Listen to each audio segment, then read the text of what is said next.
ఏదైతే మా పైన ఆరోపణలు వస్తున్నాయో దాని గురించి మాట్లాడడానికి వచ్చిన ఈరోజు ప్రతి సంవత్సరం సీతారాముల వారి కళ్యాణం కావచ్చు, ఏదైనా కూడా మేము కట్టించిన ఆంజనేయ స్వామి దేవాలయం ఏదైతే ఉందో దాని పరంగా నేను ఎవ్రీ ఇయర్ 1 month ముందే వెళ్ళి నేను టెంపుల్స్ విజిట్ చేయడం జరుగుతుంది.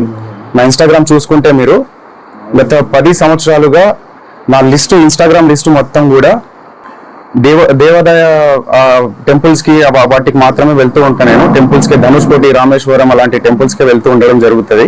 మీరు కావాల్సింటే చెక్ చేసుకోవచ్చు.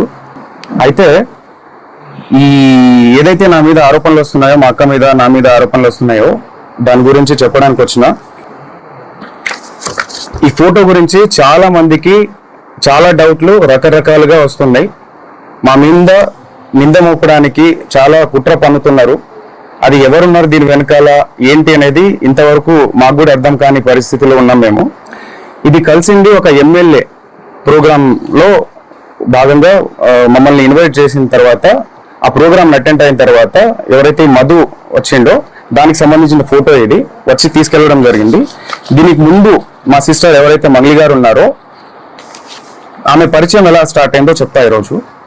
ఆమె ఏప్రిల్ ఎండింగ్ లో ఒక తబలారస ఒక పబ్ ఉందో ఆ పబ్ లో ప్రోగ్రామ్ చేస్తుండగా ఈ హేమకాంత్ రెడ్డి సంబంధించిన వాళ్ళు ఎవరైతే మధు రామావత్ అండ్ మన అభిషేక్ అనే పర్సన్స్ ఇద్దరు వాళ్ళతో పాటు ఉన్న వాళ్ళిద్దరు వచ్చి అక్కడిని అప్రోచ్ అవ్వడం జరిగింది.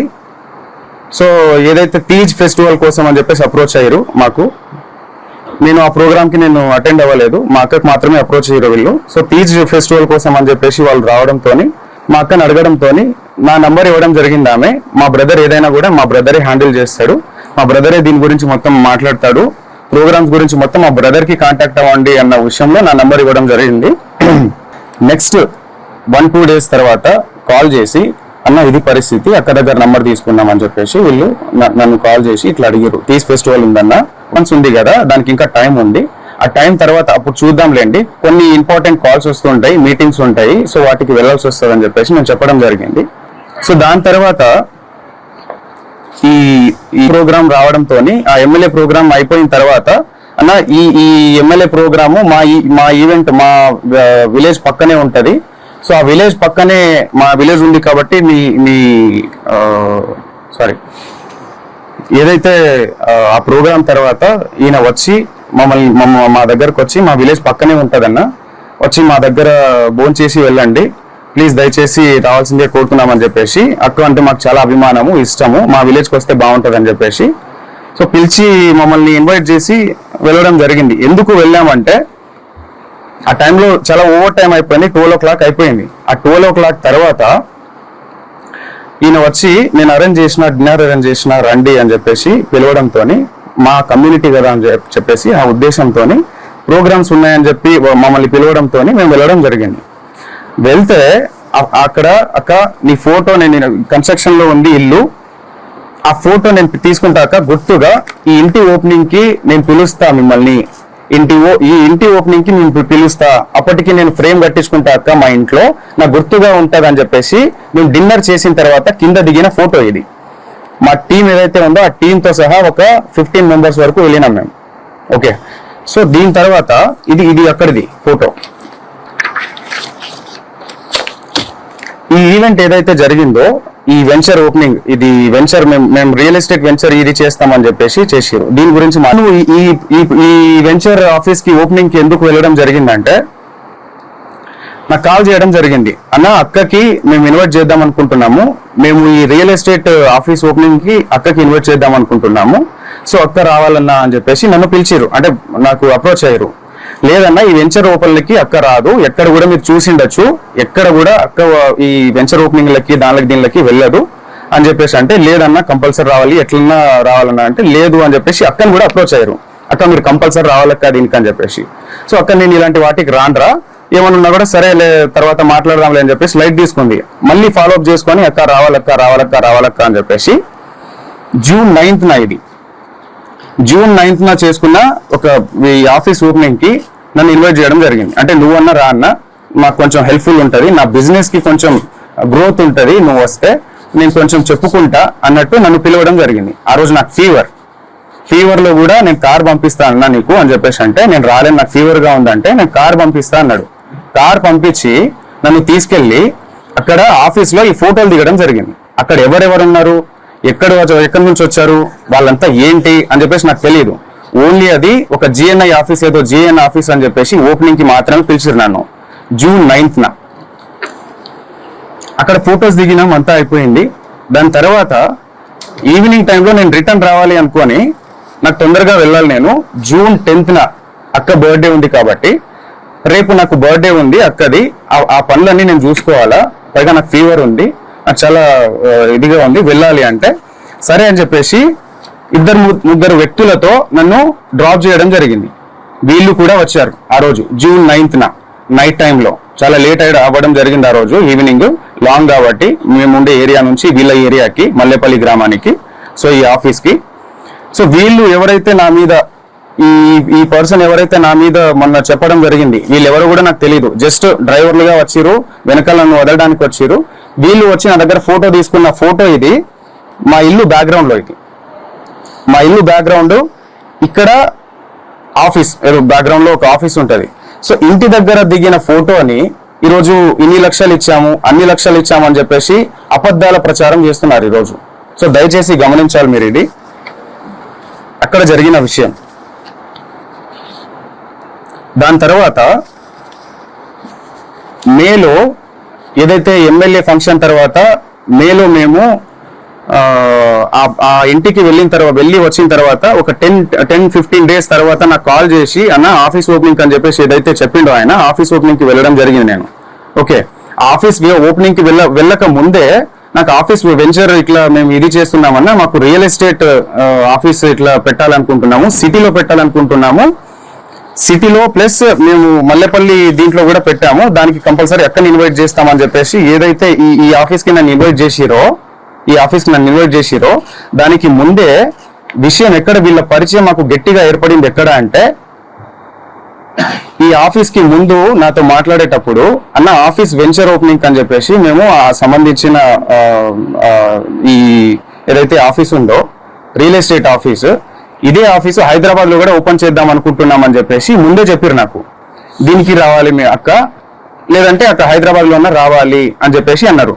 సో అలా అనడంతో నేను మా ఆఫీస్ ఏదైతే ఆఫీస్ పర్పస్ పెట్టుకుంటామన్న దాని మీద వాసవి అని చెప్పేసి మా ఫ్లాట్ ఉంటది, ఆ ఫ్లాట్ ని అమ్మడానికి అని చెప్పేసి మేము ఎప్పటి నుంచో సేల్ లో పెట్టినాం, అది 1 year బిఫోర్.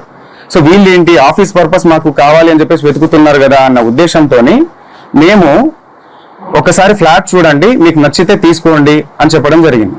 ఓకే, సో దాని తర్వాత చూస్తామన్నా అని చెప్పేసి వచ్చి విజిట్ చేసిన తర్వాత మే 25th 26th మే 25th వీళ్ళు ఎమ్మెల్యే పార్టీ తర్వాత వీళ్ళు వచ్చి నన్ను అప్రోచ్ అయ్యి ఇది అన్న పరిస్థితి అని చెప్పేసి మాట్లాడడం జరిగింది. ఫ్లాట్ చూపించిన తర్వాత చూసుకున్న తర్వాత మాకు నచ్చిందన్న తీసుకుంటామని చెప్పేసి ఆ రోజు మే 25th కావచ్చు 6th కావచ్చు, డేట్ ప్రాపర్ గా తెలియదు నాకు. సో ఆ టైంలో వీళ్ళు వచ్చి మీ ఫ్లాట్ తీసుకుంటామని చెప్పేసి సమ్ అమౌంట్ అడ్వాన్స్ గా మాకు పంపించడం జరిగింది. అక్కడ జరిగిన ఏదైతే అటాచ్మెంట్ మా ఫ్లాట్ సేల్ చేయాలని చెప్పేసి మేము అనుకున్న దాని తర్వాతనే ఈ అటాచ్మెంట్ నాకు మధుకి ఏర్పడింది. అక్కకి ఎలాంటి సంబంధం లేదు, అక్క ఫోటో ఒకటి మాత్రమే ఉంటది, అది కూడా ఇక్కడ బర్త్డే ఫంక్షన్ లో కూడా కలవలేదు, తర్వాత ఏదో. ఓకే, సో ఆ వాసవి ఏదైతే ఉందో ఆ వాసవిలో ఉన్న అగ్రిమెంట్ పరంగా మాత్రమే మాకు పరిచయం, అంతవరకు మాత్రమే. వీళ్ళు జూన్ 9th వాళ్ళ ఆఫీస్కి వెళ్ళి రిటర్న్ అయిన తర్వాత జూన్ 10th నేను కూడా వస్తా అన్నా అంటే సర్లే అన్న చూద్దాంలే అని చెప్పేసి చెప్పడం జరిగింది. జూన్ 10th ఏదైతే బర్త్డే పార్టీలో వాళ్ళు కనిపించారో ఆ విజువల్స్ అవి, అది కూడా 12 o'clock వచ్చారు వాళ్ళు. 12 o'clock వచ్చిన తర్వాత ఎస్ఓటి ఎవరైతే వచ్చారో దాని తర్వాత వాళ్ళు వెళ్ళిపోయారు, కలవలేదు, ఫోటోలు కూడా తీసుకోలేదు ఆ రోజు అయితే. దాని తర్వాత హేమకాంత్ రెడ్డి గురించి చెప్పాలి నేను. శివ కూడా తెలియదు అక్కడ పోయింది, సస్పెన్స్ లో పోతున్నారని చెప్పేసి అనమాట. తర్వాత డబ్బులు ఎందుకు ఇచ్చారు ఫస్ట్? ఆ కేసులలో ఆ ఎఫ్ఐఆర్ ఫైల్ అయిన దాంట్లో మా పేర్లు నా పేరు కావచ్చు, మా అక్క పేరు కావచ్చు, ఎక్కడ కూడా మా పేర్లు లేవు. మేము ఎక్కడ తప్పు చేసినట్టు మీరు ఎక్కడైనా నిరూపించండి, మేము కంపల్సరీగా ఎక్కడైనా రావడానికి సిద్ధంగా ఉన్నాం, బాధితుల పక్షాన మేము నిలబడడానికి సిద్ధంగా ఉన్నాము. కంపల్సరిగా ఇదైతే గట్టిగా చెప్తా. ఆ ఆంజనేయ స్వామి మీద ఒట్టేసి చెప్తున్నా, మా బంజారా కుల దైవమైనటువంటి శివలాల్ సాక్షిగా చెప్తున్నా, తుల్జా భవాని మా అమ్మవారు, తుల్జా భవాని అమ్మవారి పైన అమ్మవారి పైన ఒట్టేసి చెప్తున్నా, మాకు ఈ మైక్రో ఫైనాన్స్ స్కామ్ కి ఎటువంటి సంబంధం లేదు, దయచేసి గమనించగలరని చెప్పేసి కోరుకుంటున్నా. అండ్ ఇంకో విషయం ఏంటంటే, బండి శివ అనే వ్యక్తి వేరు, శివ చౌహాన్ అనే వ్యక్తి వేరు. శివ చౌహాన్ నేను. ఈ బండి శివ అనే పేరుని తీసుకొచ్చి శివ చౌహాన్ అని చెప్పేసి మొత్తం ఈ ట్రోల్స్ ఎందుకు జరుగుతున్నాయో మాకు అర్థం కావట్లేదు. ప్రతి వీడియో పోయినా మా అక్క ఫోటో పెట్టి ఇది చేస్తున్నారు. ప్రధాన నిందితున్న నేనని చెప్పేసి వచ్చిన ఆరోపణ ఏదైతే ఉందో ఈ రోజు మంగ్లీ పైన అటాక్ గా మారిపోయింది. దీని వెనకాల ఎవరున్నారు ఏంటి అని చెప్పేసి వాస్తవాలు ముందు అది తెలియాల్సిన విషయం. అది డిపార్ట్మెంట్ ముందు పెడుతుంది. ప్రతి ఒక్కరిని శిక్షించాలి, బాధితులకి న్యాయం జరగాలని చెప్పేసి కోరుకుంటున్నాను. 14 ఏళ్లుగా ఒక్కొక్క మెట్టు ధర్మంగా, ఒక్కొక్క మెట్టు ప్రతి పాట ఒక శక్తిలాగా వచ్చే ఒక పాటని ఆమె ముందుకు తీసుకొస్తూ జనాలను అంత ఇదిగా తీసుకొస్తూ అంత ధర్మంగా ప్రతిదీ అంత ముందుకు తీసుకొస్తున్నప్పుడు అలాంటి ఒక్కొక్క మెట్టు పవిత్రంగా ఎక్కిన మెట్టుని బదనం చేయడానికి వీళ్ళు ప్రయత్నిస్తున్నారంటే ఎందుకు ఆరోగ్యంగా మాట్లాడారండి? నా ఏ తప్పు లేదు, నా తప్పు లేదని చెప్పేసి ఎందుకు చెప్పకుండా ఉంటారు? ఆమె సైలెంట్ గా ఎందుకు ఉండాలి? మీరు అడిగిన ఏదైతే అవి డబ్బులు ఏవైతే అడిగారో అని చెప్పేసి నాకు ఇట్లా అని చెప్పేసి ఎందుకు మేము ఏదైనా లీగల్ గా వెళ్తున్నాం. ఇంతవరకు రాకుండా ఉండడానికి కారణం కూడా అదే. ఈరోజు మమ్మల్ని బదనం చేయాలన్న ఉద్దేశంతోనే మీరు ఇంత కుట్ర పన్నుతున్నారే, మీ వెనకాల ఎవరున్నారు? అవన్నీ జరగాల్సిన రీతిలో జరుగుతుంది. ఇవన్నీ మొత్తం క్లీన్ చీట్ వచ్చిన తర్వాత డిపార్ట్మెంట్ పరంగా మేము లీగల్ గా ఎవరి మీద చర్యలు తీసుకోవాలనేది కూడా తప్పకుండా తీసుకుంటాం. దీంట్లో ఎవరిని వదిలేదైతే లేదు. సో ఇది. అండ్ మీరు ఏదైనా క్వశ్చన్ వేయాలనుకుంటే కూడా వేయొచ్చు, తప్పకుండా మీకు సమాధానం ఇచ్చారు. ఇది ముందు సో వీళ్ళు మమ్మల్ని ఏప్రిల్ లో ఒక పబ్ లో అక్కని కలిసి నా నంబర్ తీసుకొని ఇట్లా ప్రోగ్రామ్ అన్న ఇట్లా రావాలి, అక్క రావాలి, ఇట్లా ఉంది, మా దగ్గర డబ్బులు చాలా ఉన్నాయి, సో మేము ఎంతైనా ఇస్తాము, అక్క మాత్రం కంపల్సరీ రావాలన్న ఉద్దేశంతో పిలిచారు. సరే చూద్దామన్న ఉద్దేశంతో చెప్పినాను. తర్వాత వెంటనే ఒక 1 month తర్వాత ఈ మన ఎమ్మెల్యే ప్రోగ్రామ్ జరిగింది. ఆ ఎమ్మెల్యే ప్రోగ్రామ్ లో వీళ్ళు నా పక్కనే ఉంది మా విలేజ్, అక్కడ మిర్యాలగూడ నుంచి పక్కనే మాకు. సో మీరు రావాల్సిందే అన్న, కంపల్సరీగా డిన్నర్ అరేంజ్ చేసిన నేను, అక్కని తీసుకురా అన్న, అది అని చెప్పేసి వాళ్ళు రిక్వెస్ట్ చేసి, దాని తర్వాత కూడా అక్కతో అక్క ప్లీజ్ అక్క ఒక్కసారి రాక నాకు కొంచెం హెల్ప్ఫుల్ గా ఉంటది అక్క, నువ్వు వస్తే నాకు బిజినెస్ కొంచెం నాకు రన్ అవుతుంది అక్క అన్న ఉద్దేశంతోనే పిలిచారు. సో సర్లే అని చెప్పేసి ఎలాగో ప్రోగ్రామ్ వీళ్ళు ఇస్తారు కదా అన్న ఉద్దేశంతో దారిలోనే వెళ్తాం. అక్క ఆ దారి నుంచి ఇట్లా ఆ దారిలో వెళ్ళే దారిలోనే మా ఇల్లు ఉంటది. సో ఆ ఇల్లు ఏదైతే ఉందో అది కన్స్ట్రక్షన్ లో ఉంది కాబట్టి అది వెళ్ళడం జరిగింది. డిన్నర్ అని చెప్పేసి చెప్పిండు కదా, మా టీమ్ తో వెళ్ళాం. మా టీమ్ తో వెళ్ళి మేము డిన్నర్ చేసాం. అక్కడ అందరు చేసి కింద వచ్చిన తర్వాత అక్కడ గుర్తుగా ఉంటదన్న ఉద్దేశంతో ఒక ఫోటో దిగిరు వాళ్ళు. తర్వాత కలిసిండేది ఇట్లా ఆఫీస్ పర్పస్ అని చెప్పేసి ఓపెనింగ్ చేసుకోవాలని చెప్పేసి ఇక్కడ హైదరాబాద్ లో కూడా ఒక ఆఫీస్ కావాలి మాకు అని చెప్పేసి చెప్పడంతో, సరే ఫ్లాట్ ఉంది మీరు చూడండి ఒకసారి, మీకు నచ్చితే తీసుకోండి అని చెప్పడం జరిగింది. నేను చూసి వాళ్ళు చూసిన తర్వాత నచ్చిందని చెప్పేసి అగ్రిమెంట్ చేసుకున్నాము. అంతా ఓకే, అంతవరకు ట్రాన్స్ఫర్ చేసిరు. అది అప్పటి నుంచి ఏర్పడిన పరిచయం ఇది. ఆ ఉద్దేశంతోనే నేను కూడా వాళ్ళ ఆఫీస్ కి వెళ్ళడం జరిగింది. అక్కని పిలిస్తే లేదు అని చెప్పేసి నేను వెళ్ళడం జరిగింది. ఆమె నేను రాలేను, కావాలంటే తమ్ముని తీసుకెళ్ళంటే నేను వెళ్ళిన. సో వెళ్ళిన తర్వాత ఈ ఆఫీస్ లో ఎవరెవరైతే ఉన్నారో మనకు తెలియని వాళ్ళంతా. సో మధు అనేటోడు పిలిచిండు కాబట్టి అక్కడ వరకు నేను నార్మల్ గా వెళ్ళి ఫోటో దిగేసి వచ్చేసిన. ఆయనే కారు పంపించిండు, ఆయన రిటర్న్ నన్ను డ్రాప్ చేసిండు. నాతో పాటు ఇద్దరు వచ్చిర్రు, ఏవైతే నా మీద ఆరోపణలు చేస్తున్నారో, ఇట్లా ఇచ్చిన డబ్బులు ఇచ్చిన, సమ్ అమౌంట్ ఇచ్చిన, క్యాష్ ఇచ్చిన అని చెప్పేసి అవన్నీ అవాస్తవాలు. ఏమైనా ఉంటే బయట పెట్టండి, తప్పకుండా నేను దానికి ఎక్స్ప్లెనేషన్ ఇస్తాను. డిపార్ట్మెంట్ ఉంది, చట్టాలు ఉన్నాయి, తప్పకుండా దానికి ఒక ప్రాసెస్ అనేది ఉంటది. ఆ ప్రాసెస్ లో అనేది వెళ్దామని చెప్పేసి మేము లీగల్ గా వెళ్ళాలని ఇంతవరకు ముందుకు రాలేదు. సో దయచేసి మీరు గమనించగలరని చెప్పేసి అనుకుంటున్నాను. దాని తర్వాత ఏదైతే ఫ్లాట్ సేల్ అని చెప్పేసి వచ్చిన తర్వాత జస్ట్ 2-3 months మాత్రమే వీళ్ళు మన దగ్గర ఉండడం జరిగింది. ఆ 2-3 months లో కావాల్సిన ప్రూఫ్స్ అన్ని మన దగ్గర ఉన్నాయి. రెంట్ ఉంటా అని చెప్పేసి ఆ కీస్ ఏదైతే ఉందో రెంట్ ఉంటాం, కావాలంటే రెంట్ డబ్బులు ఇస్తానక్క, కొన్ని మీటింగ్స్ పర్పస్ అని చెప్పేసి మాకు ఉంటది, మీటింగ్స్ ఉన్నాయి. ఆ మీటింగ్స్ కొంతమంది వస్తూ ఉంటారు. సో నాకు కీస్ కావాలని చెప్పేసి కీస్ తీసుకోవడం జరిగింది. రెంట్ కూడా ఆయన నాకు రెంట్ పే చేస్తాను అని చెప్పేసి కూడా చెప్పడం జరిగింది. దానికి సంబంధించి అన్ని మాకు ప్రూఫ్స్ ఉన్నాయి. తప్పకుండా మేము మా పైన వెరిఫికేషన్ వచ్చినప్పుడు మేము తప్పకుండా దాన్ని ఎక్స్ప్లెనేషన్ ఇచ్చుకుంటాము. సో ఇంకో విషయం ఏంటంటే వీళ్ళు ఎవరైతే ఉన్నారో హేమాకాంత్ రెడ్డి వాళ్ళు ఎవరైతే నా ప్రమేయం లేకుండా మా ఊరికి వచ్చి నన్ను తీసుకెళ్లి అదంతా ఫ్యాక్టరీ కావచ్చు, ఆ టెంపుల్ కి నేను వెళ్ళే టెంపుల్ దారిలో వెళ్తున్నా కదా, ఎలాగో మేము తీసుకెళ్తామని చెప్పేసి ఫ్యాక్టరీ కోసం వచ్చి ఫ్యాక్టరీని చూపించి ఈ నేను టెంపుల్ చూసేసినాము. దాని తర్వాత మైనింగ్ ఏదైతే ఉందో ఆ బెతంచెర్లలో మైనింగ్ కూడా చూపించారు వీళ్ళు. సో దాంట్లో ఫోటో తీసుకున్నారు వాళ్ళు.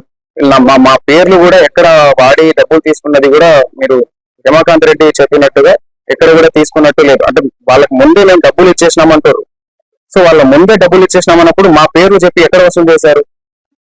ఇవన్నీ అవాస్తవాలు. మా మీద అయితే కుట్ర జరుగుతుంది, చాలా పెద్ద మొత్తంలో కుట్ర జరుగుతుంది. మా మొత్తం ఏదైతే ఉందో ఈ కుట్ర వెనకాల ఇది వాస్తవాలన్నీ బయట పెట్టాలని చెప్పేసి పోలీస్ శాఖ కోరుతున్నాను. అలాగే ఇది న్యాయం జరగాలి. మేము కూడా ఇందులో బాధితుల కంటే మేము కూడా ఒక బాధితులమే. వాళ్ళు డబ్బులు నష్టపోయారు, మేము పరువు నష్టపోయినాం. ఇది ఎప్పటి నుంచో ఒక 14 సంవత్సరాల నుంచి ఒక్కొక్క మెట్టు వచ్చి ఎంతో కష్టపడి తీసుకొచ్చిన పేరు ఇది. ఆ పేరుని బదనం చేయాలని చెప్పేసి ఈ రోజు ఆరోగ్యంట్ గా మాట్లాడుకుంటే తప్పు చేయనప్పుడు ధర్మంగా నీతి నిజాయితీగా ఉన్నప్పుడు ఎందుకు ఆరోగ్యంట్ గా మాట్లాడారు? నా తప్పు ఏది లేదండి అని చెప్పినా కూడా ఆయన సుబ్బారావు అడ్వకేట్ అనే వ్యక్తి ఇలాగా ముందుకెళ్లి మీడియాలో ప్రచారం చేయడం ఎంతవరకు కరెక్ట్? ఇది ఎంతవరకు కరెక్ట్? ఆమె బదనం చేస్తున్నప్పుడే కదా ఇదంతా ఆమె చెయ్యకండి, ఇదంతా తప్పు, ఇది కావాలంటే వెరిఫికేషన్ చేసుకోండి, మీరు పోలీస్ శాఖలు ఉన్నాయి, చట్టం ఉంది, మీరు అడ్వకేటే కదా, మీరు వెళ్ళి విచారించుకున్న తర్వాత మీరు మీడియాలకు వెళ్ళండి అని చెప్పినా కూడా లేదు, అది నువ్వు ఫోటోలు ఉన్నాయి, మీ తమ్ముడు ఉన్నాడు ఇక్కడ అని చెప్పేసి చెప్పడం ఎంతవరకు కరెక్ట్? పోలీస్ శాఖ మొత్తం డిపార్ట్మెంట్ కావచ్చు, ఇంకోరు విచారణ చేయకముందే ఇన్ని ఆరోపణలు మా పైన కుట్ర పన్నినట్టు కాదా? ఇదంతా మా వెనకాల కుట్ర చేస్తున్నట్టు కాదా? మీకు అనిపించట్లేదు? ఒక్కసారి ఆలోచించాల్సిందిగా కోరుతున్నాం. అవన్నీ అవాస్తవాలు. ఏవైనా కూడా ముందు పెట్టమని చెప్పండి. కేవలం ఫోటోలు చూపించి ఒక సెలబ్రిటీ స్థాయిలో ఉన్న వాళ్ళు చాలా మందితో దిగుతారు, 100 మందితో దిగుతారు. ఆ ఫోటోలు తీసుకొచ్చి ఇవి చేయడం ఎంతవరకు కరెక్ట్? ఒక్క ఆధారం కూడా ఈ 100 ఎఫ్ఐఆర్లు అయిన దాంట్లో ఒక్క పేరు కూడా మా పేరు లేదు, ఒక్క కేసులో కూడా మా పేరు లేదు. ఈ రోజు సుబ్బారావు అడ్వకేట్ అనే వ్యక్తి ఏ కేసు లేకుండా, ఏ ఆధారం లేకుండా కేవలం ఆరోగ్యంట్ గా మాట్లాడింది, కేవలం నన్ను ఇబ్బంది పెట్టింది, నన్ను ఇట్లా మాట్లాడింది, ఆమె ఇలా మాట్లాడింది, ఆమె వ్యక్తిత్వం కరెక్ట్ కాదు అని చెప్పడానికి ఆయన ఎవరు? ఆయన ఏదైనా లీగల్ గా వెళ్ళాలి, కానీ ఒక అడ్వకేట్ లీగల్ గా వెళ్ళాలి, చట్టం ద్వారా వెళ్ళాలి. ఏదైనా కోర్టులు ఉన్నాయి, పోలీస్ శాఖలు ఉన్నాయి, వ్యవస్థలు ఉన్నాయి. ఎందుకు ఇవన్నీ ఈ ప్రాసెస్ లో మీడియాలో ఇప్పటికీ స్టిల్ ఈ రోజు కూడా ఆయన వెళ్ళి మీడియాలో ప్రచారం చేయడం జరుగుతుంది. సో ఇవన్నీ మా మీద కుట్ర జరుగుతున్న ప్రాసెస్ అది. సో ఇది జనాలు గుర్తించాల్సిందిగా కోరుతున్నాము. దయచేసి మీడియా మిత్రులు కూడా నేను చెప్పడం ఒకటే, అందరికీ మీరే వాస్తవాలు మీరే బయట పెట్టాలి. సో ఇది కంపల్సరీగా ఇది అయిపోయిన తర్వాత, క్లీన్ షీట్ వచ్చిన తర్వాత, మా తప్పు ఏది లేదు అని చెప్పేసి తెలిసిన తర్వాత దీని మీద తప్పకుండా యాక్షన్ తీసుకుంటాం. ఎవరెవరైతే మా పేరుని నష్టం కలిగించారో తప్పకుండా మేము దానిపైన చర్యలు తీసుకుంటాం. సరే అండి.